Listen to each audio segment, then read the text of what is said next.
നമസ്കാരം. വാക്കി ടോക്കിയിലേക്ക് എല്ലാവർക്കും സ്വാഗതം. നമ്മൾ ഈ NRIസിന് നാട്ടിൽ പോകുമ്പോൾ, നമ്മുടെ സ്വദേശത്ത് ചെല്ലുമ്പോൾ സാധാരണ എല്ലാ പ്രവാസികളും ഏറ്റവും കൂടുതൽ പ്ലാൻ ചെയ്തിട്ട് പോകുന്ന ഒരു കാര്യം, അവർക്ക് അവരുടെ ആ കാലഘട്ടത്തിൽ അല്ലെ അവർക്ക് ഏറ്റവും ഇഷ്ടപ്പെട്ട റെസ്റ്റോറൻറ്റുകൾ, അവർക്ക് ഏറ്റവും ഇഷ്ടപ്പെട്ട ഭക്ഷണം, അത് കിട്ടുന്ന സ്ഥലങ്ങൾ, അതൊക്കെ വളരെ റിസർച്ച് ചെയ്ത് ഉള്ള യൂട്യൂബിലും ഫേസ്ബുക്കിലും സോഷ്യൽ മീഡിയ മുഴുവൻ തിരഞ്ഞ് അതിലുള്ള ലിങ്കുകളെല്ലാം കോപ്പി ചെയ്ത് വെച്ചിട്ട് നല്ല നല്ല സ്ഥലങ്ങൾ തപ്പിയാണ് ആൾക്കാർ NRIs പോയി ഭക്ഷണം കഴിക്കുന്നത്.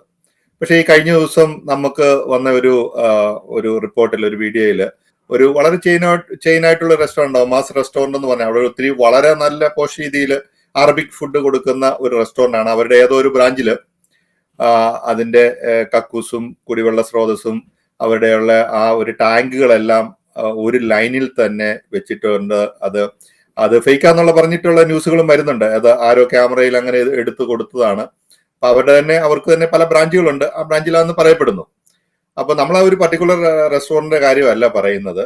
ആ റെസ്റ്റോറന്റിൽ ഓൾറെഡി അവിടെ ഹെൽത്ത് ഇൻസ്പെക്ടറും പോലീസും ഒക്കെ വന്നെടുക്കുക, ആൾക്കാർ ബഹളം ഉണ്ടാക്കുകയൊക്കെ ചെയ്ത ക്യാപ്ഷൻസ് അതിൻ്റെ അകത്തുണ്ട്. അപ്പൊ ഒരു വീഡിയോ ഒരു ഫേക്ക് ആകാൻ സാധ്യതയില്ല, ബട്ട് ഏതോ ഒരു ബ്രാഞ്ചിലായിരിക്കണം. നമ്മളെ സംബന്ധിച്ചുള്ള ഒരു വിഷയം അതല്ല. ഈ നമ്മള് നാട്ടിൽ ചെന്ന് കഴിയുമ്പോൾ നാട്ടിലെ ഈ ക്ലെൻലിനെസ്, അല്ലെങ്കിൽ ഈ നമ്മൾ വളരെ കളർഫുൾ ആയിട്ട് കണ്ടമാന ലൈറ്റ് ഒക്കെ ഇട്ടിട്ടുള്ള റെസ്റ്റോറൻറ്റുകളൊക്കെ കാണും. പുറത്തൊക്കെ ഭയങ്കര ബോർഡൊക്കെ വെച്ച് കളർഫുൾ ആയിട്ട്. നമ്മൾ സാധാരണ വണ്ടിയെല്ലാം അങ്ങ് പോകുന്ന സമയത്ത് മന്തി, ബിരിയാണി അല്ലെങ്കിൽ നല്ല ഭക്ഷണം കിട്ടുന്ന സ്ഥലങ്ങൾ തപ്പി നോക്കി ചാടി അതിൻ്റെ അകത്ത് കയറുന്നു. പക്ഷെ നാട്ടിലുള്ള ഈ ഫുഡ് ഇൻസ്പെക്ടർമാരോ ഉള്ള ആ ഒരു കൃത്യമായിട്ടുള്ള ഒരു ചെക്കപ്പോ അല്ലെങ്കിൽ അതിനുള്ള ഒരു ഇതോ, പൊതുവെ എല്ലാ ഫീൽഡിലും കുറച്ചൊക്കെ കറപ്ഷൻ ഉണ്ടാവും, അതിൻ്റെതായ ബന്ധങ്ങളും ഒക്കെ അവിടെ ഉണ്ടായിരിക്കാം. പക്ഷെ ഈ ഫ്രണ്ടിൽ മാത്രമേ ഉള്ളൂ, ഇൻസൈഡിലേക്കുള്ള കാര്യങ്ങളൊക്കെ വളരെ കൃത്യമായിട്ട് അവർ ഫോളോ അപ്പ് ചെയ്യുന്നുണ്ടോ എന്നുള്ള കാര്യത്തിൽ വളരെ സംശയമുണ്ട്. ഒരു ഹോട്ടൽ ആൻഡ് റെസ്റ്റോറന്റ് അസോസിയേഷൻ എന്ന് പറഞ്ഞിട്ട് സംഘടന, അവർ ഇടക്കാലം ഇത് വളരെ സ്ട്രിക്റ്റ് ആയിട്ട് മോണിറ്റർ ചെയ്യുകയും ക്യാമറ വെക്കുകയും കിച്ചണിലേക്ക് ഒളിഞ്ഞു നോക്കുകയും ചെയ്തു. പക്ഷെ പല റെസ്റ്റോറന്റുകൾ, നമ്മുടെ നാട്ടുമ്പുറങ്ങളിലൊക്കെ ആണെങ്കിൽ തന്നെങ്കിലും പല റെസ്റ്റോറന്റുകളുടെ പിന്നാമ്പുറം കണ്ടു കഴിഞ്ഞാൽ അത് നമുക്ക് ഇമാജിൻ ചെയ്യാൻ പറ്റാവുന്ന കാര്യമാണ്. പണ്ടൊക്കെ നമ്മൾ നാട്ടിൽ ചെന്ന് കഴിഞ്ഞാൽ, ഇപ്പൊ നമ്മൾ കേരളം വിട്ട് പുറത്തേക്ക് ട്രാവൽ ചെയ്യുമ്പോൾ നമുക്ക് വയറിന് അസുഖം പിടിക്കാതെ നമ്മൾ തിരിച്ച് നമുക്ക് നമ്മുടെ നാട്ടിൽ വരാൻ പറ്റും. നമ്മുടെ നാട്ടിലാണെങ്കിലും പുറത്തുനിന്ന്. കാരണം അതിനകത്ത് നമുക്ക് ഭക്ഷണത്തിനെ മാത്രം കുറ്റം പറയാൻ പറ്റില്ല. കാരണം നമ്മുടെ ഒരു ഫുഡ് ഹാബിറ്റ്സ് മാറിക്കഴിഞ്ഞിട്ട് വേറെ ഒരു രീതിയിലുള്ള ഫുഡിന്റെ ഒരു കൺസംഷൻ വരുമ്പോൾ സ്വാഭാവികമായിട്ടും സ്റ്റൊമക്ക് ഇറിറ്റേറ്റ് ചെയ്യാനുള്ള ഒരു സാധ്യതയുണ്ട്. അതങ്ങനെ വരും. പക്ഷെ പോകുന്ന പല ആൾക്കാരും എപ്പോഴെങ്കിലും ഒക്കെ അസുഖങ്ങളൊക്കെ പിടിച്ച് ഹോസ്പിറ്റലൊക്കെ അഡ്മിറ്റ് ആയി, വളരെ നമുക്കൊക്കെ ഇത് തന്നെ പറ്റിയിട്ടുണ്ട്, നിങ്ങൾക്ക് എല്ലാവർക്കും ഇത് തന്നെ പറ്റിയിട്ടുണ്ടായിരിക്കും. അപ്പൊ നമ്മുടെ ഈ പ്രവാസികളുടെ ഏറ്റവും ഒരു കൺസേൺ ആയിട്ടുള്ള ഒരു കാര്യമാണ് ഈ റെസ്റ്റോറന്റ് ഫുഡ്. കാരണം നാട്ടിൽ പോകുന്ന നമ്മുടെ ഒരു അജണ്ടയ്ക്കകത്ത് ഏറ്റവും പ്രധാനപ്പെട്ട ഒരു കാര്യമാണ് ഈ നല്ല ഭക്ഷണം കിട്ടുന്ന സ്ഥലങ്ങൾ തപ്പിപ്പിടിക്കുക, നല്ല ഭക്ഷണങ്ങൾ കഴിക്കുക. ഷാജൻ ഇതുമായിട്ട് ബന്ധപ്പെട്ട് എന്താണ് ഇപ്പം ഇങ്ങനെയുള്ള ഈ ഒരു റെസ്റ്റോറന്റ് കാര്യം മാത്രമല്ല, പല റെസ്റ്റോറന്റ് കാര്യങ്ങളും പല ന്യൂസുകളും പല റെയ്ഡുകളും നടത്തിയിട്ട് കണ്ടിട്ട് കഴിഞ്ഞാൽ നമുക്ക് സഹിക്കാൻ പറ്റിയല്ല, നമ്മൾ പറഞ്ഞ പെറ്റതള്ള സഹിക്കുകയില്ലാത്ത രീതിയിലുള്ള സീനുകളൊക്കെയാണ് നമ്മൾ ഇത് കാണുന്നത്. അപ്പൊ ഷാജൻ ഇതുമായിട്ട് ബന്ധപ്പെട്ട് എന്താണ് ഇതിനെക്കുറിച്ച് പറയാനുള്ളത്? ഇതൊരു ഒറ്റപ്പെട്ട സംഭവമല്ല. ഇപ്പൊ ജിൻസ് പറഞ്ഞ ഈ ഒരു ഹോട്ടലിന്റെ കാര്യം, കണ്ണൂരുള്ള ഏതോ ഒരു റെസ്റ്റോറന്റിന്റെ കാര്യം, അത് കേരളത്തിലെ ഒറ്റപ്പെട്ട ഒരു സംഭവമായിട്ട് ഞാൻ വിശ്വസിക്കുന്നില്ല. റെസ്റ്റോറന്റ് ഫുഡ് എന്നുള്ളതിനപ്പുറത്തായിട്ട് ഞാൻ പറയും, ഈ ഭക്ഷ്യമേഖല മൊത്തത്തിൽ, പ്രത്യേകിച്ച് കേരളത്തിലെ ഭക്ഷ്യമേഖല, അത് നമ്മൾ എന്തോ ആയിക്കൊള്ളട്ടെ, അത് മീറ്റ് ആയിക്കൊള്ളട്ടെ, ഫിഷ് ആയിക്കൊള്ളട്ടെ, ഈ ഫ്രഷ് ആയിട്ടുള്ള വെജിറ്റബിൾസ്, എല്ലാത്തിനകത്തിലും ഒരു തരത്തിൽ അല്ലെങ്കിൽ മറ്റു തരത്തിലുള്ള ഒരു കണ്ടാമിനേഷൻ, ഏതെങ്കിലും ഒരു രീതിയിലുള്ള മായം ചേർക്കല്, അത് ഇന്നും ഇന്നലെയും തുടങ്ങിയതല്ല. കഴിഞ്ഞ കുറെ നാളുകളായിട്ട് കേരളം അഭിമുഖീകരിക്കുന്ന ഏറ്റവും വലിയ പ്രശ്നങ്ങളിൽ ഒന്നാണ് ഭക്ഷണ പദാർത്ഥങ്ങളിലെ മായത്തിന്റെ അമിതമായ അളവ്. അത് ഇപ്പം നമ്മൾക്കൊരു മത്സ്യക്കടയിൽ ചെന്നിട്ട്, ഒരു ഫിഷ് മാർട്ടിൽ ചെന്നിട്ട് ഫിഷ് പോലും നമുക്ക് വാങ്ങിക്കാൻ പറ്റാത്ത അവസ്ഥയിലാണ് കേരളത്തിലെ ഈ ഭക്ഷ്യ പദാർത്ഥങ്ങളിലെ മായം.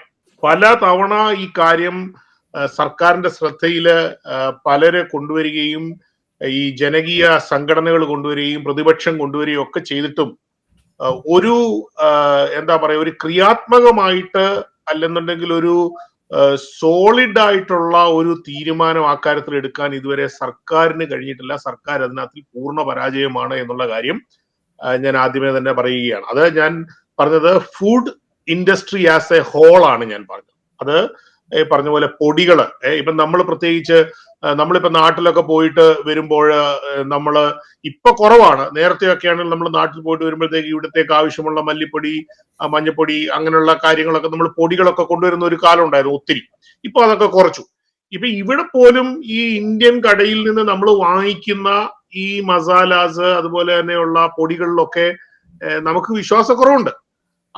അപ്പൊ അതൊരു യാഥാർത്ഥ്യമാണ്. ഇപ്പൊ ഈ പറഞ്ഞ ഒരു റെസ്റ്റോറന്റ് ഇൻഡസ്ട്രിയിലേക്ക് സ്പെസിഫിക് ആയിട്ട് വരികയാണെന്നുണ്ടെങ്കിൽ ഞാൻ ആദ്യമേ പറഞ്ഞ പോലെ ജിൻസെ ഇതൊരു ഒറ്റപ്പെട്ട സംഭവമല്ല. ഇപ്പൊ ഞാൻ ഇടയ്ക്കിടയ്ക്ക് നാട്ടിൽ പോകുന്ന ആളാണ്. ജിൻസും പിന്നെ ഒരു വർഷം പലതവണ നാട്ടിൽ പോകുന്ന ആളാണ്. അപ്പൊ ഞാൻ നാട്ടിൽ പോകുമ്പോൾ ഞാൻ ചൂസ് ചെയ്യുന്ന ഒരു കാര്യം, എന്റെ വ്യക്തിപരമായ ഒരു കാര്യം, ഞാൻ ഈ വലിയ റെസ്റ്റോറന്റുകളെക്കാട്ടിൽ എനിക്ക് സേഫ്റ്റി ഫീൽ ചെയ്യുന്നത് ഈ ചെറിയ ചെറിയ കടകളാണ്. കാരണം എന്താണെന്ന് ചോദിച്ചു കഴിഞ്ഞാൽ, ഒന്നാമത്തെ കാര്യം എന്ന് പറയുന്നത് അവിടെ ഇവർ ഈ ഫ്രീസറിനകത്തിൽ ഇത് ഇങ്ങനെ സ്റ്റോക്ക് ചെയ്ത് അവർക്ക് പിന്നെ എന്താ പറയാ കുറെ ദിവസമായിട്ട് ഒത്തിരി വാങ്ങിച്ചു വെച്ച് അങ്ങനെയുള്ള കാര്യങ്ങളൊന്നുമില്ല. ഇപ്പൊ നമ്മുടെ നാട്ടിൽ പ്രത്യേകിച്ച് കോവിഡിന് ശേഷം ഒത്തിരി ചെറിയ ചെറിയ റെസ്റ്റോറന്റുകൾ സ്പ്രൗട്ട് അപ്പ് ചെയ്തിട്ടുണ്ട്. അതായത് ഹോംലി ഫുഡ്. അപ്പൊ ഞാൻ പ്രിഫർ ചെയ്യുന്നത് അങ്ങനെയുള്ള ഫുഡാണ്. വല്ലപ്പോഴും നമുക്ക് ഈ പറഞ്ഞ പോലെ ഒരു ഈ അറബിക് ഫുഡോ അല്ലെങ്കിൽ ഈ മന്തി പോലുള്ള സാധനങ്ങളോ ഞാൻ അധികം കഴിവതും ഒഴിവാക്കും. അല്ലെങ്കിൽ ഈ ഗ്രിൽഡ് ഫുഡൊക്കെ കഴിക്കണമെങ്കിൽ തന്നെ വളരെ സ്പെസിഫിക് ആയിട്ടുള്ള നമുക്ക് നല്ലതെന്ന് തോന്നുന്ന നമ്മുടെ സുഹൃത്തുക്കളൊക്കെ പലരും ഇടയ്ക്കിടയ്ക്ക് പോകുന്ന സ്ഥലങ്ങളിലേ ഞാൻ പോകാറുള്ളൂ. ബാക്കി എനിക്ക് തോന്നുന്നത് ഈ പുറമേ കാണുന്ന കാര്യങ്ങൾ ജസ്റ്റ് ആ പുറമേ ഉള്ള ഒരു ഷോയൊക്കെ ഉള്ളൂ. അകത്തോട്ടൊക്കെ കയറി നമുക്ക് നോക്കാൻ ഒരു അവസരം കിട്ടിയാൽ എനിക്ക് തോന്നുന്നത് ഒരു 75% റെസ്റ്റോറന്റുകളും പൂട്ടേണ്ടി വരും. പക്ഷെ കേരളത്തിൽ അങ്ങനെയുള്ള ഒരു എൻഫോഴ്സ്മെന്റ് നടക്കുന്നില്ല എന്നുള്ളതാണ് ഏറ്റവും സങ്കടകരമായ ഒരു കാര്യം. അപ്പൊ ഞാൻ പറയുന്നത് സർക്കാർ അങ്ങനെ ഈ ഫുഡ് സേഫ്റ്റിയിൽ സർക്കാരിന്റെ ഭാഗത്ത് നിന്ന്, അത് ഏത് സർക്കാരുമായിക്കൊള്ളട്ടെ, ഇപ്പോഴത്തെ സർക്കാരായാലും ഇനി മറ്റൊരു സർക്കാർ വന്നാലും, ഈ ഭക്ഷണ കാര്യങ്ങളിൽ, കാരണം മനുഷ്യന്റെ ഏറ്റവും അവിഭാജ്യമായ ഒരു ഘടകമല്ലേ ഭക്ഷണം. ആ ഭക്ഷണം പോലും മനുഷ്യന് വൃത്തിയായിട്ട് കഴിക്കാനുള്ള സാഹചര്യം, അല്ലെങ്കിൽ ഈ പറഞ്ഞ പോലെ ഇന്നിപ്പം നമ്മൾ വായിച്ചതുപോലെ എന്താ ടോയ്ലറ്റും അതുപോലെ തന്നെ യൂസ് ചെയ്യുന്ന വാട്ടറും അതിന്റെ ടാങ്കും ഇതെല്ലാം ഒന്നിച്ചു വരുന്ന ഒരു സംവിധാനം എന്നൊക്കെ പറയുന്നത് നമുക്ക് ചിന്തിക്കാൻ പോലും പറ്റത്തില്ല. എങ്ങനെ നമ്മൾ വിശ്വസിച്ച് ഈ കടകളിലൊക്കെ പോകും? പറ്റില്ല. നമുക്ക് ഇവിടെയാണെന്നുണ്ടെങ്കിൽ, US-ലാണെന്നുണ്ടെങ്കിൽ, നമുക്ക് ഇപ്പൊ കഴിഞ്ഞ ദിവസം നമ്മുടെ ഇവിടെ ഒരു റെസ്റ്റോറന്റിന് അവര് നോട്ടീസ് കൊടുത്തേക്കുക, 30 ഡേയ്സിനുള്ളിൽ ഫിക്സ് ചെയ്യാനുള്ള നോട്ടീസ് കൊടുത്തേക്കാണ്. ഫുഡ് ഇൻസ്പെക്ഷന്റെ ഭാഗമായിട്ട് അവർക്ക്, റെസ്റ്റോറന്റിന്റെ ഇൻസ്പെക്ഷന്റെ ഭാഗമായിട്ട് അവർക്ക് 62 ആണ് കിട്ടിയത്. ആ 62 എന്നുള്ളത് മിനിമം എങ്ങാണ്ട് എത്ര 80യോ 90യോ എങ്ങാണ്ട് 85 എങ്ങാണ്ട് കിട്ടണം. എനിക്ക് അതിന്റെ കറക്റ്റ് പിന്നെ സ്കോർ അറിയത്തില്ല. ഏതോ ഒരു പർട്ടിക്കുലർ സ്കോർ കിട്ടിയെങ്കിൽ മാത്രമേ റെസ്റ്റോറന്റ് അവർക്ക് മുൻപോട്ട് കൊണ്ടുപോകാൻ പറ്റത്തുള്ളൂ. അപ്പൊ 30 ഡേയ്സ് കൊടുത്തിരിക്കുകയാണ്. ആ 30 ഡേയ്സിനുള്ളിൽ ഫിക്സ് ചെയ്യണം. നമ്മുടെ പല മലയാളി റെസ്റ്റോറന്റുകളും ഇന്ത്യൻ റെസ്റ്റോറന്റുകളും അങ്ങനെ ചില സമയത്തേക്കെങ്കിലും അടച്ചിടേണ്ടി വന്നിട്ടുണ്ട്. അപ്പൊ അവർക്ക് ഇത് ഫിക്സ് ചെയ്യാനുള്ള അവസരം കൊടുക്കും. ആദ്യം ഫിക്സ് ചെയ്യാനുള്ള അവസരം കൊടുക്കും, പിന്നീട് വീണ്ടും അത് റിപ്പീറ്റ് ചെയ്ത് കഴിഞ്ഞാൽ എന്നത്തേക്കുമായിട്ട് അത് ഷട്ട് ഡൗൺ ചെയ്യും. അപ്പൊ ഇവിടെ നമുക്ക് അങ്ങനെ ഒരു നിയമമുണ്ട്. നാട്ടിൽ എന്തുകൊണ്ട് അങ്ങനെ ഒരു നിയമമില്ല? ആ നിയമമില്ലായ്മയും അല്ലെങ്കിൽ ആ ഒരു എൻഫോഴ്സ്മെന്റ് ഇല്ലായ്മയുമാണ് ഇങ്ങനെയുള്ള പ്രശ്നങ്ങൾക്ക്, ഇങ്ങനെ ഈ റെസ്റ്റോറന്റുകളെ ഇങ്ങനെ ഒരു അൺഹൈജീനിക് ആയിട്ടുള്ള കാര്യങ്ങൾ ചെയ്യാനായിട്ട് വീണ്ടും വീണ്ടും പ്രേരിപ്പിക്കുന്നത് എന്നുള്ളതാണ് എനിക്ക് എന്താ പറയാ അതിനെക്കുറിച്ച് പ്രാഥമികമായിട്ട് എനിക്ക് സൂചിപ്പിക്കുവാനുള്ളത്. ഷാജൻ പറഞ്ഞ കാര്യം വളരെ കറക്റ്റാണ്. നമ്മുടെ നാട്ടില് ഈ ശരിക്കും പറഞ്ഞു കഴിഞ്ഞാൽ നന്നായിട്ട് ഭക്ഷണം കഴിക്കാൻ ഉള്ള കാര്യങ്ങൾ ഇപ്പം ചെറിയ ചെറിയ ഔട്ട്ലെറ്റുകൾ, നമ്മൾ ഈ തട്ടുകട, എല്ലാ തട്ടുകട മാത്രമല്ല, ചെറിയ ചെറിയ ഔട്ട്ലെറ്റുകളിൽ നല്ല വൃത്തിയായിട്ടൊക്കെ ഉണ്ടാക്കുന്ന ഉണ്ടായിരിക്കും. അതുപോലെ നല്ല ഹൈ സ്റ്റാൻഡേർഡുള്ള സ്റ്റാർ ഹോട്ടൽസും ഓക്കെ ആവും. ഇതിന് ശരിക്കും പറഞ്ഞ ഒരു മീഡിയം റെസ്റ്റോറന്റുകൾ എല്ലാം നമ്മൾ അങ്ങനെയല്ല കേട്ടോ പറയണേ. വലിയ കളർഫുൾ ആയിട്ട് ലൈറ്റൊക്കെ ഇട്ട് പുതിയതായിട്ട് വന്ന് ഫ്രണ്ടിൽ വല്ല ഫ്രണ്ടേജ് ഒക്കെ കൊടുക്കുന്നു, കംപ്ലീറ്റ് ഗ്ലാസ് ഇട്ട് അടച്ചു മൂടി വെക്കുന്ന സംഭവങ്ങൾ അതിലും കൂടി. ഇപ്പൊ ഈ രണ്ട് താഴെയുള്ള ചില കടകൾ എല്ലാത്തിൻ്റെ അകത്തും ഇതൊക്കെ വ്യത്യാസം ഉണ്ടായിരിക്കും. പൊതുവെ നല്ല റെസ്റ്റോറന്റുകളിൽ പോയി ഭക്ഷണം കഴിക്കുന്നത് തന്നെയാണ് നമ്മള് പ്രവാസികൾക്ക് നല്ലതെന്ന് തോന്നുന്നു. അത് നമ്മളവിടെ ചെല്ലുമ്പോൾ നമ്മൾ ഈ കാണുന്ന ലൈറ്റും കണ്ട് ഓടിച്ചാടി കയറി കഴിച്ചു കഴിഞ്ഞാൽ 2-3 ദിവസം ഹോസ്പിറ്റലിൽ കിടക്കേണ്ട അവസ്ഥ വരും. പക്ഷെ ഇവിടെ നമ്മൾ പറയും ഈ ഹോട്ടൽ മാനേജ്മെന്റ് ഒക്കെ പഠിച്ചിട്ട് ചെയ്യുമ്പോൾ അവരെ കൃത്യമായിട്ട് വളരെ ഹൈജീനിക് ആയിട്ട് ഇപ്പൊ കൈ നഖമൊക്കെ വെട്ടിയിട്ട് എങ്ങനെയാണ് ഫുഡ് ഹാൻഡിൽ ചെയ്യുന്നത്, നമ്മളെ ഷേവ്, ഇപ്പൊ നമ്മൾ ഒരു സ്റ്റാർ ഹോട്ടലിലൊക്കെ ആണെങ്കിൽ ഷേവ് ചെയ്യാതെ പോലും തലമുടി മേരെപാടിന് വെട്ടാതെ നന്നായിട്ട് ഗ്രൂമിങ് ചെയ്യാതെ ഒരാൾക്ക് ഈ ഒരു ഇൻഡസ്ട്രിയിൽ നിൽക്കാൻ പോലും പറ്റിയല്ല. പക്ഷെ ഇവിടെ ആണെങ്കിലും വളരെ സ്ട്രിക്റ്റ് ആയിട്ട് ഇവിടെ ഫുഡ് ഹാൻഡിൽ ചെയ്യുന്ന ആൾക്കാർ മുഴുവൻ ലൈസൻസ് എടുക്കണം. നമ്മുടെ നാട്ടിൽ അതല്ല. ഏത് പെട്ടിക്കടയ്ക്കാണേലും ഏത് പെട്ടി റെസ്റ്റോറന്റ് ആണെങ്കിലും നമ്മളിവിടെ കാണുന്ന ഏത് ചെറിയ ഒരു ഔട്ട്ലെറ്റിലാണേലും ഈ നമുക്ക് അത് പഠിച്ച് ലൈസൻസ് എടുക്കുന്ന ആൾക്കാർക്ക് ഇവിടെയും അത് പഠിക്കാതെയൊക്കെ ആൾക്കാർ കിച്ചണിലും ഒക്കെ വർക്ക് ചെയ്യുന്നുണ്ടായിരിക്കാം. പക്ഷെ അതിനൊക്കെ വളരെ കൃത്യമായിട്ട് മോണിറ്റർ ചെയ്യുന്നുണ്ടാവും, ഇൻസ്പെക്ഷൻ ഉണ്ടാവും. പരീക്ഷയാണെങ്കിൽ ഇപ്പോഴത്തെ ഇവിടുന്ന് US നിന്ന് കാനഡയിൽ പോയി വലിയ ഡിന്നറും കഴിഞ്ഞിട്ട് വളരെ ക്ഷീണിച്ചു വന്നിരിക്കുകയാണ്. കാരണം കാനഡയിൽ പോയി നല്ല ഭക്ഷണമൊക്കെ കഴിച്ചിട്ട് നിൽക്കുന്ന ഒരു സീനിലാണ്. പറ്റീഷ, എന്താണ് ഇതിനെ കുറിച്ച് പറയാനുള്ളത്? നാട്ടിൽ ചെന്നിട്ട് അങ്ങനെ വല്ല അനുഭവങ്ങളുണ്ടോ?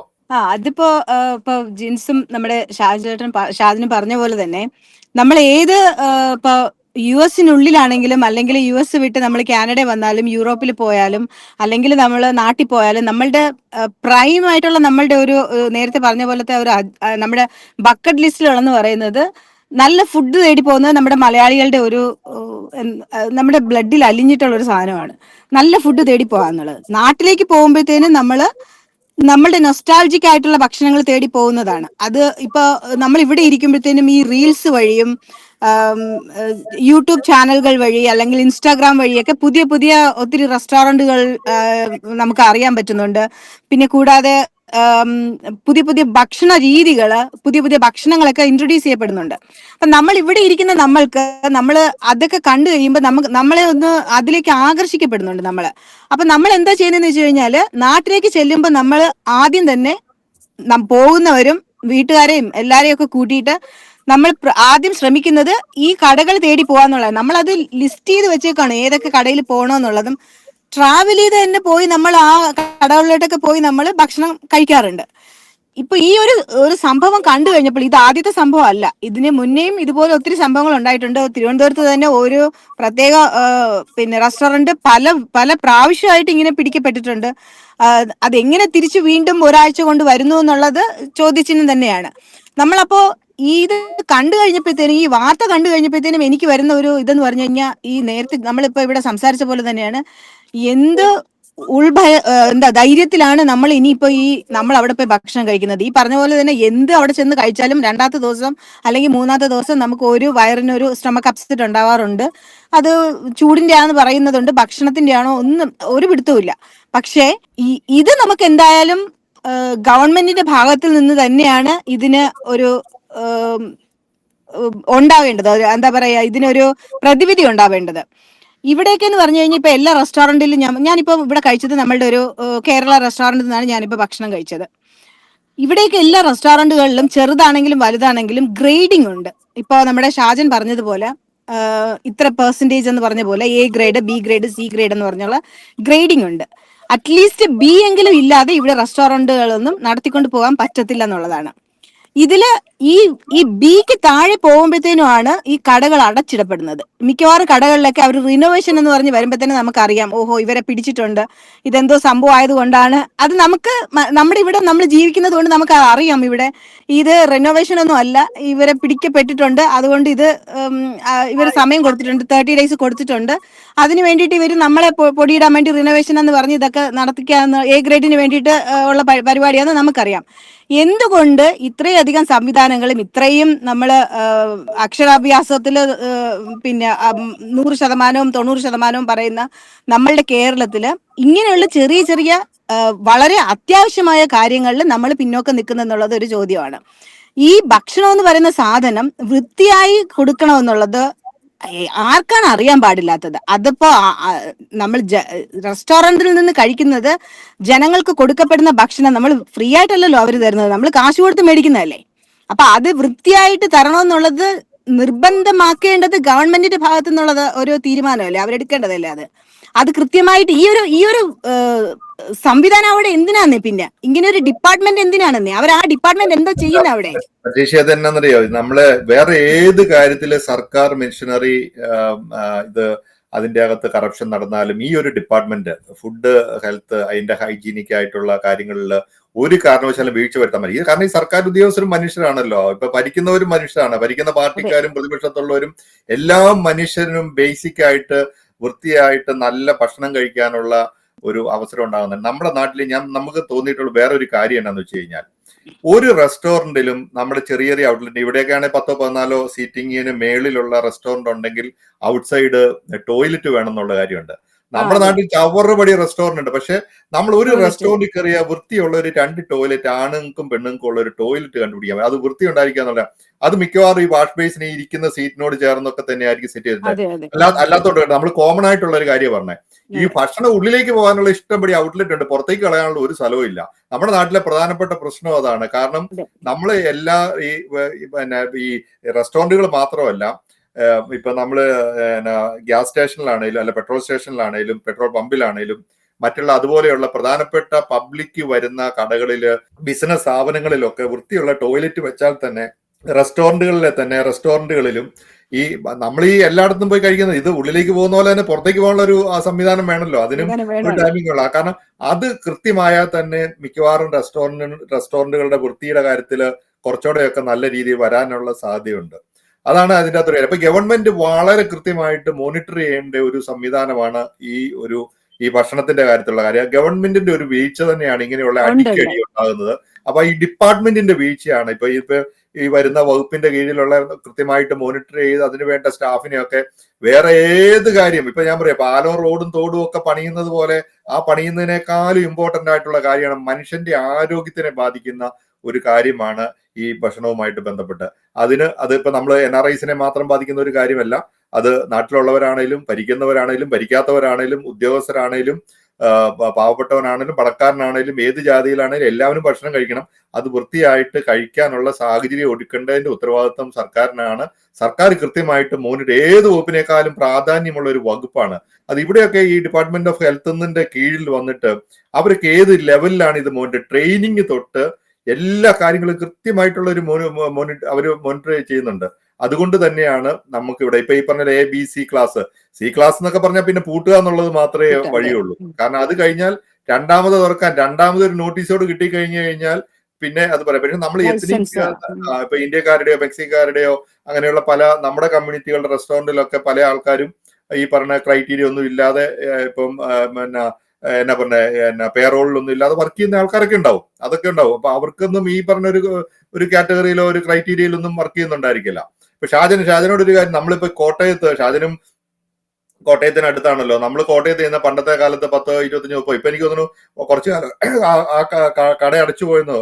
കോട്ടയത്ത് പോയ ബെസ്റ്റ് ഹോട്ടലിലെ മട്ടൻ ചാപ്സും അവിടുത്തെ അപ്പവും പൊറോട്ടയും ഒക്കെ കഴിക്കാനായിട്ട് ആൾക്കാര് പറഞ്ഞു ചെല്ലുമായിരുന്നു.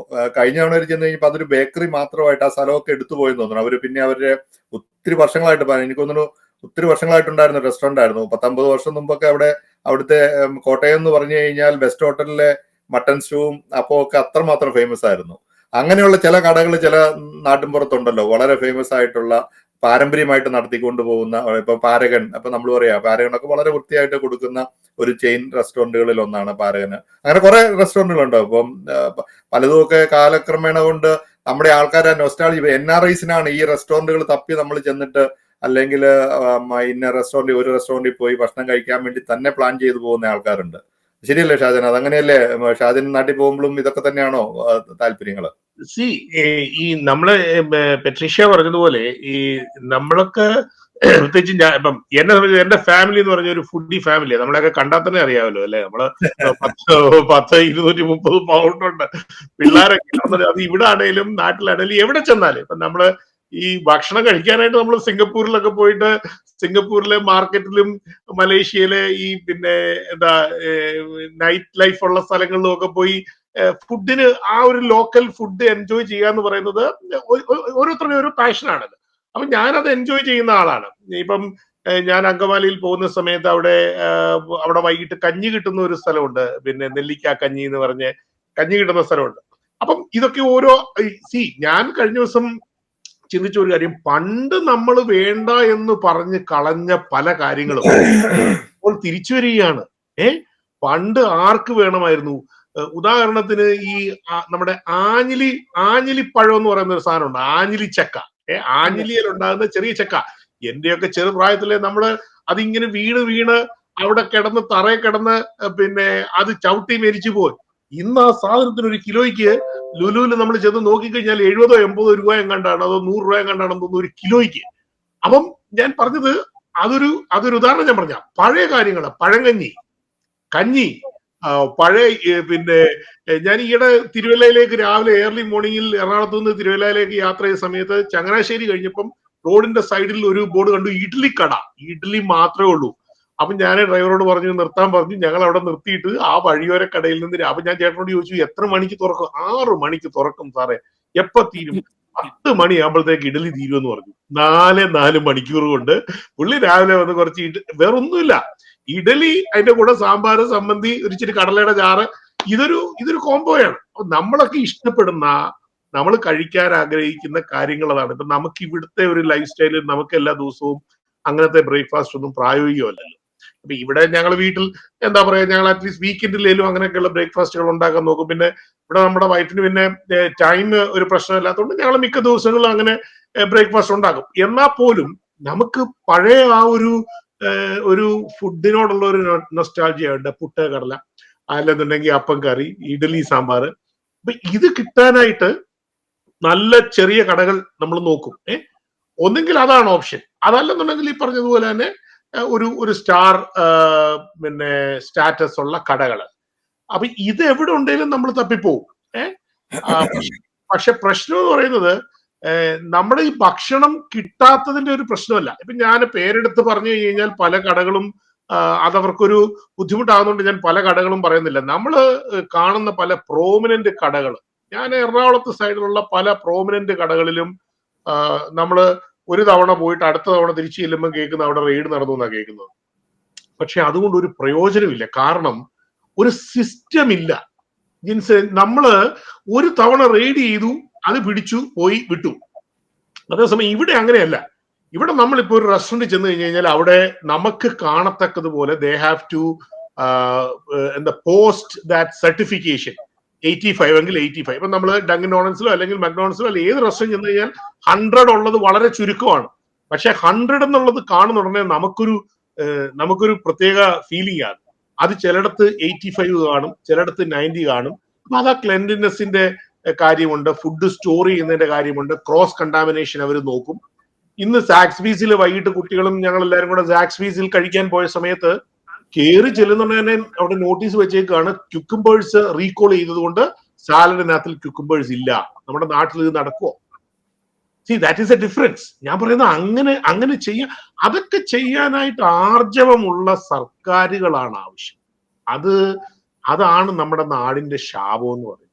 അങ്ങനെയുള്ള ഇന്നും നമ്മൾ ഇതൊക്കെ പറയുന്ന ഉടനെ നമുക്ക് തിരിച്ചു കിട്ടാൻ സാധ്യതയുള്ള ഒരു ബൂമറാങ് ഉണ്ട്. ഇവന്മാരൊക്കെ പറയാൻ പോകുന്നത് എന്താണെന്നറിയോ? ഇവനൊക്കെ എന്നാ അങ്ങോട്ട് അമേരിക്കയിലോട്ട് പോയെ, ഇവനൊക്കെ എന്നാ ഇതൊക്കെ കാണാൻ പോയെ, ഇവിടുത്തെ ഇതെല്ലാം കഴിച്ചില്ലേ ഇവനൊക്കെ പോയത്? അങ്ങനെ ചോദിക്കുന്നവരോട് എനിക്ക് പറയാനുള്ളത്, നമ്മളിപ്പോഴും 2-3 മാസം കൂടി ഇരിക്കുമ്പോൾ 1-2 മാസം നാട്ടിൽ പോയി നിന്ന് വൈകിട്ട് അവിടുത്തെ നമ്മളിതിപ്പോ ഇവിടുത്തെ ഒരു വലിയ ഗർവാണം പറയാൻ വേണ്ടി പറയുന്ന ഒരു ഡിസ്കഷൻ അല്ലല്ലോ. ഇതിപ്പോ നമുക്കൊരു ടോപ്പിക്ക് വന്നു. അപ്പൊ ഈ കാര്യം പറഞ്ഞു കഴിഞ്ഞാൽ ഇപ്പൊ നമ്മൾ എല്ലായിടത്തും പോകുമ്പോൾ വേറൊരു കാര്യം കൂടെ ഉണ്ട്. കാരണം വേറൊരു സർവേ, ഒരു റിപ്പോർട്ട് ഇപ്പൊ കഴിഞ്ഞ ദിവസം ഞാൻ കണ്ടു. ആ റിപ്പോർട്ടിനകത്ത് പറയുന്നത് ഏറ്റവും വേസ്റ്റ് സീ ഫുഡിനകത്ത് എനിക്ക് തോന്നുന്നു ആദ്യത്തെ ഒരു 3-ാമത്തെ 4-ാമത്തെ കൺട്രികൾ പല പേരാണ്. പക്ഷെ എനിവേ 2-1 ആയിട്ട് വന്നേക്കുന്നത് ബംഗ്ലാദേശും സ്ട്രീറ്റ് ഫുഡാണ് കേട്ടോ. ബംഗ്ലാദേശും ഇന്ത്യയാണ് വന്നേക്കുന്നത്. അത് നിങ്ങൾ കണ്ടിട്ടുണ്ടായിരിക്കുന്നു വിചാരിക്കുന്നു. അപ്പൊ നമ്മൾ പറയുമ്പോ ഇങ്ങനെയുള്ള ചെറിയ ചെറിയ ഔട്ട്ലെറ്റുകളാണ്. ഇവർ എവിടുന്നാണ് ഈ വെള്ളം എടുക്കുന്നത് എന്നൊന്നും നമുക്ക് പറയാൻ പറ്റില്ല. കാരണം അതുകൊണ്ട് ഞാൻ പറഞ്ഞു, ഇത് സർക്കാരിന്റെ വളരെ പ്രയോറിറ്റി ലിസ്റ്റിൽ വരണമെന്ന് നമ്മൾ പറയുന്നതിന്റെ കാരണം ഇതിനൊക്കെ ഒരു ക്രൈറ്റീരിയയും ഇതിനൊക്കെ ഒരു പ്രോട്ടോകോളും ഒക്കെ ക്രിയേറ്റ് ചെയ്തിട്ട് ഇത് അങ്ങനെ വരണമെന്ന് പറയുന്നതിന്റെ കാര്യം എന്ന് വെച്ച് കഴിഞ്ഞാൽ ഈ അസുഖങ്ങൾ മുഴുവൻ ഭക്ഷണത്തിലൂടെയാണ് ഉണ്ടാകുന്നത്. ഇപ്പൊ നമ്മുടെ തൊട്ട് അയലോകത്തുള്ള തമിഴ്നാട്ടില് പണ്ട് കൈകൊണ്ടായിരുന്നു ഭക്ഷണം കൊടുത്തോണ്ടിരുന്നത്. ഇന്ന് അവൻ ഗ്ലൗസ് ഉപയോഗിച്ച് വൃത്തിയായിട്ടൊക്കെ ചെയ്യാൻ പഠിച്ചു. അവന്റെ കിച്ചണൊക്കെ ഓപ്പൺ ആയിട്ട് ചെയ്യാൻ പഠിച്ചു. അവരുടെ ഗ്രോത്ത് ഭയങ്കരമാണ്. പക്ഷെ നമ്മൾ കേരളത്തില് നമ്മൾ എത്രയോ വൃത്തിയായിട്ട് 40 വർഷം മുമ്പ്, 50 വർഷം മുമ്പ്, 60 വർഷം മുമ്പ് നമ്മുടെ സ്കൂളുകളിലൊക്കെ പഠിക്കുന്നതിൻ്റെ അകത്ത് നമ്മൾ എങ്ങനെ കൈ കഴുകണം, എന്തൊക്കെ ചെയ്യണം, എത്ര വൃത്തിയായിട്ട് എന്നൊക്കെ നല്ല പഠിച്ച് ആ വന്ന ഒരു സംവിധാനത്തിൽ നിന്ന് നമ്മൾ പോയിട്ട്, കാരണം ഇപ്പൊ ഈ പറഞ്ഞ പോലെ റെസ്റ്റോറന്റുകള് അല്ലെ ഫുഡ് ഔട്ട്ലെറ്റുകളോ ഒക്കെ ഒന്നും മാർക്കറ്റ് ചെയ്യാൻ വളരെ എളുപ്പമാണ്. ഏത് ഗ്രാമത്തിൽ കൊണ്ടുപോയി വെച്ചാലും പെട്ടെന്ന് തന്നെ ഈ ഒത്തിരി ബ്ലോഗേഴ്സും വ്ളോഗേഴ്സും ഒക്കെ ഉള്ളത് കൊണ്ട് വളരെ പെട്ടെന്ന് തന്നെ നന്നായിട്ട് മാർക്കറ്റ് ചെയ്യാൻ പറ്റും. പക്ഷെ ഇത് ഗവൺമെന്റ് ഒരു പ്രയോറിറ്റി ലിസ്റ്റ് വരുന്നതാണ്. ഇപ്പൊ ഇവിടുത്തെ ഒരു ക്രൈറ്റീരിയ ആ ഒരു വളരെ കൃത്യമായിട്ട് ഈ ലോസ് എൻഫോഴ്സ് ചെയ്യുന്നതുകൊണ്ടാണ് നമുക്കിത് ആ രീതിയിൽ നല്ല ഭക്ഷണം കിട്ടുന്നത്. മനുഷ്യന്റെ ആരോഗ്യത്തിന് വളരെ പ്രധാനപ്പെട്ടതാണ്. പക്ഷെ നമ്മൾ പലതവണ കാണുമ്പോൾ അത് നന്നായിട്ട്, പക്ഷെ ഞാൻ പറഞ്ഞില്ലേ, ഈ ഔട്ട്ലെറ്റുകൾ ഇത്രയും റെസ്റ്റോറന്റുകൾ എടുക്കണം, അതൊക്കെ മോണിറ്റൈസ് ചെയ്യുക, അതിനൊക്കെ ഒരു ലോസ് ഉണ്ടാക്കുക, അത് സ്ട്രിക്റ്റ് ആയിട്ട് എൻഫോഴ്സ് ചെയ്ത് കഴിഞ്ഞാൽ ഈ പറയുന്ന ഒരു കാര്യവും നടക്കാൻ പോകുന്നില്ല. ഇപ്പൊ ഒരു ലൈസൻസ് കൊടുക്കുമ്പോൾ അവിടെ ഫയർ എവിടെ വേണം, വെള്ളം എവിടെ വേണം, വാട്ടറിന്റെ സോഴ്സ് തന്നെയാണ്. ഇത് സർക്കാരിന് എന്തുകൊണ്ട് മോണിറ്റർ ചെയ്തുകൂടാ? അല്ല, അത് ഒരു കാര്യത്തിലും ഇല്ലല്ലോ ജിൻസേ. ഞാൻ പറയുന്നത് അത് നമ്മുടെ ഒട്ടുമിക്ക കാര്യങ്ങളിലും അങ്ങനെ ഒരു എൻഫോഴ്സ്മെന്റോ അങ്ങനെ ഒരു സിസ്റ്റമോ നമ്മുടെ നാട്ടിൽ ഇല്ലല്ലോ. നമ്മൾ എന്നിട്ട് ഇങ്ങനെ പറഞ്ഞുകൊണ്ടിരിക്കുകയല്ലേ, എന്നിട്ട് നമ്മൾ ഇങ്ങനെ കുറ്റം പറയാണ് ആളുകൾ മുഴുവൻ നാട് വിട്ടു പോവുക. എന്തുകൊണ്ട് വിട്ടുപോകുന്നു? ഇത് ഇപ്പോഴും ചിന്തിക്കാത്ത ഒരു കാര്യം, എന്തുകൊണ്ട് വിട്ടുപോകുന്നു? ബേസിക് ഇൻഫ്രാസ്ട്രക്ചർ, ഞാൻ ആ വാക്കാണ് ഉപയോഗിക്കുന്നത്. ബേസിക് ഇൻഫ്രാസ്ട്രക്ചർ സാധാരണക്കാരായ ജനങ്ങൾക്ക് പ്രൊവൈഡ് ചെയ്യുന്നതിൽ കാലാകാലങ്ങളായിട്ട് മാറി മാറി വന്ന നമ്മുടെ നാട്ടിലെ സർക്കാരുകൾ പരാജയപ്പെട്ടു. ഒരു സംശയവും വേണ്ട. ഒന്നെങ്കിൽ കോൺഗ്രസ് പാർട്ടിയുടെ നേതൃത്വത്തിലുണ്ടായിരുന്ന UDF സർക്കാർ, നമ്മൾ ഇതൊക്കെ പറയുന്നുണ്ട്, രാഷ്ട്രീയവും പറയേണ്ടി വരും, പറയാതെ പോകാൻ പറ്റില്ല. കോൺഗ്രസ് പാർട്ടിയുടെ നേതൃത്വത്തിലുണ്ടായിരുന്ന UDF സർക്കാർ പല ഇൻഫ്രാസ്ട്രക്ചർ ഡെവലപ്മെന്റ് കൊണ്ടുവരാനായിട്ട് ശ്രമിച്ച സമയത്ത് CPM-ന്റെ നേതൃത്വത്തിലുള്ള ഇടതുപക്ഷം അതിനെ എതിർത്തിട്ടുണ്ട്. അവര് സമരം ചെയ്തിട്ടുണ്ട്. എന്നിട്ട് ഇപ്പൊ ഈ പുള്ളികള് മാന്യന്മാര് കളിക്കുകയാണ്. ഏത് ഇപ്പൊ അവർക്കൊന്നും പ്രശ്നമില്ല, പണ്ട് ഞങ്ങൾ എതിർത്തപ്പോ പണ്ട് ഞങ്ങൾ അങ്ങനെ ആയിരുന്നു, ഇപ്പൊ ഞങ്ങൾ അങ്ങനെ മാറി. ഇതൊക്കെ കാണുന്നുണ്ട് ഇവന്മാരോടൊക്കെ നമുക്ക് പുച്ഛമാ തോന്നുന്നു. അതെ, ഷാജന അതിന്റെ സൂക്ഷ്മാംശം മനസ്സിലാകാത്തതുകൊണ്ടാണ്. കാരണം പാർട്ടിയും സംഗതി ഭരിക്കുന്നതും തമ്മിലുള്ള ആ സൂക്ഷ്മാംശം ഷാജന പിടുത്തം കിട്ടിയിട്ടില്ല. കുറച്ചുകൂടെ സൂക്ഷ്മാംശം എന്ന് പറഞ്ഞപ്പോ എനിക്ക് പിടികിട്ടി. അത് ശരിയാ, അത് മനസ്സിലാകാത്തതിന്റെ ഒരു കുഴപ്പമാണ്. അത് ശരിയാ. അതിന്റെ ഡീറ്റെയിൽസിലേക്ക് പോയി കഴിഞ്ഞാല് പിന്നെ നമ്മള് പാർട്ടിയാ എതിർത്തത്, സർക്കാർ ഭരിക്കുന്ന പാർട്ടികളാണല്ല. അല്ല, അതെ ആ സൂക്ഷ്മാംശം മനസ്സിലാകണമെന്നുണ്ടെങ്കിൽ നമ്മുടെ ബേസിലിന്റെ സിനിമയിലെ സൂക്ഷ്മദർശിനി പോലെ ഈ രണ്ട് പാർട്ടിയിലോട്ടും വെച്ച് നോക്കിക്കൊണ്ടിരിക്കണം, എങ്കിൽ മാത്രമേ മനസ്സിലാവുകയുള്ളൂ.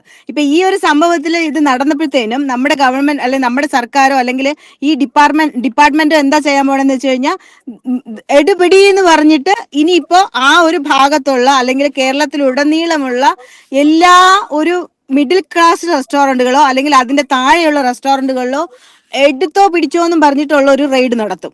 ഈ റെയ്ഡ് ഇങ്ങനെ ഇതിന്റെ വാർത്തകളായിരിക്കും ഇനി ഈ വരും ദിവസങ്ങളിലെല്ലാം എല്ലാ ചാനലുകളിലും എല്ലാ പത്രങ്ങളിലും തട്ടിക്കൂട്ട് റെയ്ഡുകളായിരിക്കും. എന്നിട്ട് അവിടെ ഞങ്ങൾ പിടിച്ചു, ഇവിടെ പിടിച്ചു, അതെ, ജനങ്ങളുടെ കണ്ണിൽ പൊടിയിടുക. എന്നിട്ട് ഇത് നടത്തി കഴിഞ്ഞിട്ട്, ഇതിപ്പോ എന്താ കഴിഞ്ഞ മാസം നടന്നില്ലേ ഈ റെയ്ഡ്? ഒരു 4-5 മാസം മുന്നേ നടന്നില്ലേ? എന്നിട്ട് എന്താ ഉണ്ടായത്? ഈ റെയ്ഡ് നടന്ന് ഒരാഴ്ച കഴിയുമ്പോൾ വീണ്ടും ഈ കടകളെല്ലാം അതിഗംഭീരമായിട്ട് തിരിച്ചു വരുവാണ്. ഇതിന്റെ റിസൾട്ട് എന്താണെന്ന് വെച്ച് കഴിഞ്ഞാല്, ഏതൊരു അസുഖം വന്നാലും ഏതൊരു മഹാമാരി വന്നാലും ഇപ്പോഴും കേരളം തന്നെയാണ് മുന്നിൽ നിൽക്കുന്നത്. ദേ ഇപ്പൊ വീണ്ടും റിസൾട്ട് വന്നിട്ടുണ്ട്. മെയ് മാസത്തില് വന്നിരിക്കുന്ന രോഗബാധിതരുടെ ലിസ്റ്റില് കേരളം തന്നെയാണ് നമ്പർ 1. എന്തുകൊണ്ടാണ്?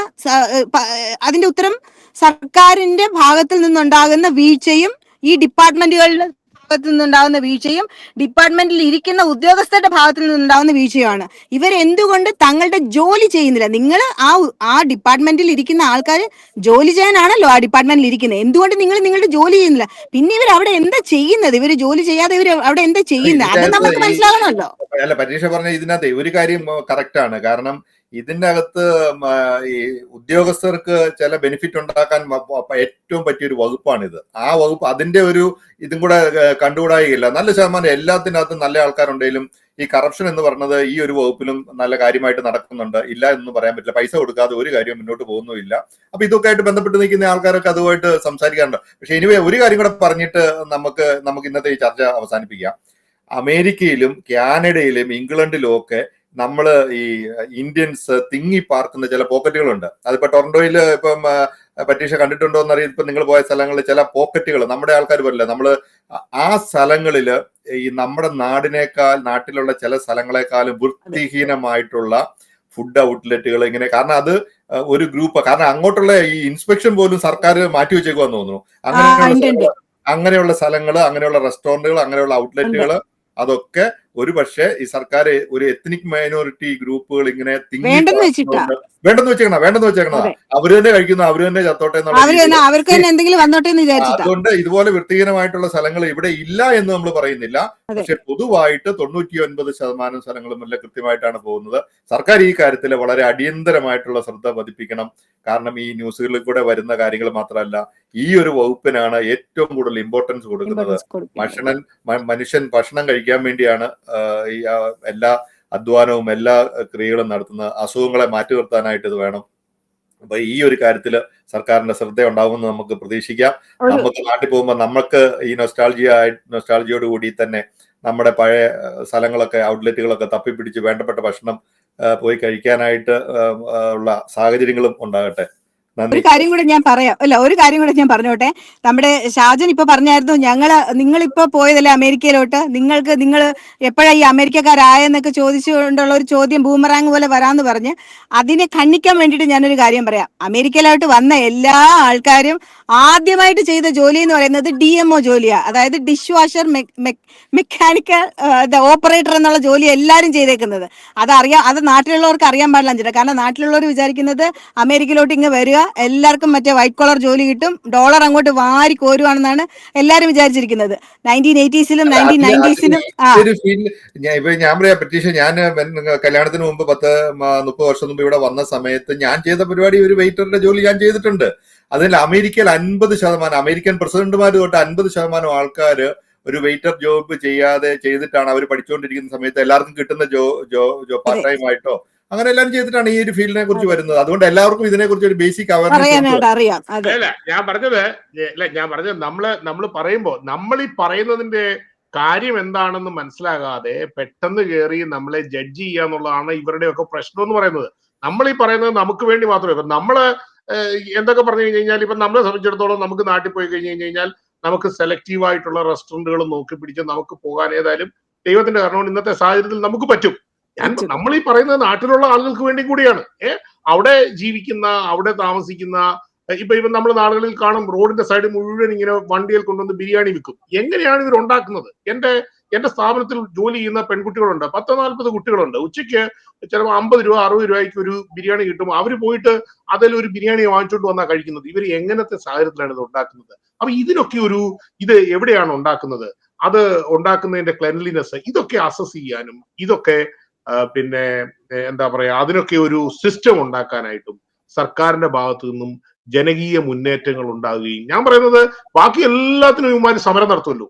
എന്തുകൊണ്ട് ഇപ്പൊ എല്ലാത്തിനും സമരമുണ്ട്? എന്തുകൊണ്ട് കേരളത്തിലെ ഭക്ഷണ കാര്യങ്ങളിൽ ഉണ്ടാകുന്ന മായത്തിനും ഇങ്ങനെയുള്ള കാര്യങ്ങൾക്ക് വേണ്ടി ഞാൻ പറയുന്നത് അങ്ങനെ ഒരു ജനകീയ മുന്നേറ്റം ഉണ്ടാകട്ടെ. പ്രതിപക്ഷത്തിന്റെ ഭാഗത്തു നിന്ന് അങ്ങനെയുള്ള സമരങ്ങൾ വരട്ടെ. ഈ റെസ്റ്റോറന്റുകളിലേക്ക് ജനങ്ങൾ ചെന്നിട്ട് അതിനുവേണ്ടി ഒരു ട്രാൻസ്പെറൻസി ക്രിയേറ്റ് ചെയ്യാനായിട്ട് അങ്ങനെ സർക്കാരിനെ പ്രഷറൈസ് ചെയ്യാനും അതിന് ക്രിയാത്മകമായിട്ടുള്ള ഒരു നിലപാടുകൾ എടുക്കാനും സർക്കാരിനും അങ്ങനെയുള്ള ഓർഗനൈസേഷൻസിനും പറ്റണം. അങ്ങനെ പറ്റിയാൽ നമ്മൾ ഈ പറഞ്ഞ കാര്യങ്ങൾക്കൊക്കെ കുറച്ച് മാറ്റങ്ങൾ ഉണ്ടാകും എന്നുള്ളതാണ് എന്റെ വിശ്വാസം. Thank you Shajan. Thank you Patricia.